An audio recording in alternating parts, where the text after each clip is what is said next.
Hi everyone, my name is Matt Mendonza. I'm a product manager here at Google Cloud, focusing on Google Cloud VMware Engine. I'm here to talk about our lab today. It's lift and transform your Google Cloud VMware Engine workloads faster with GCVE. This is a great lab that takes you through deploying Google Cloud VMware Engine in Google Cloud.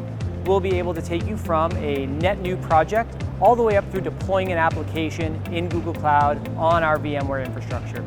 We'll also use some of the additional VMware services and the Google Cloud provider services like Google Cloud Compute Engine that allows you to run other services alongside VMware in Google Cloud. In this lab, you'll really see the power of lift and transform, the ability to seamlessly add additional Google Cloud provider services alongside VMware. It's a great lab if you're new to Google Cloud or if you're new to VMware Engine to get your hands-on experience with using our product. I think the ideal user for a lab like this is someone who is looking at migrating from an on-premise data center into the cloud, or anyone that's looking for a cloud disaster recovery solution for their VMware environment. This is the 101 version of the lab that we're running now. We're about to launch the 201 version, which builds on the existing lab and will allow you to actually run an HCX migration from an on-premise VMware environment into Google Cloud VMware Engine.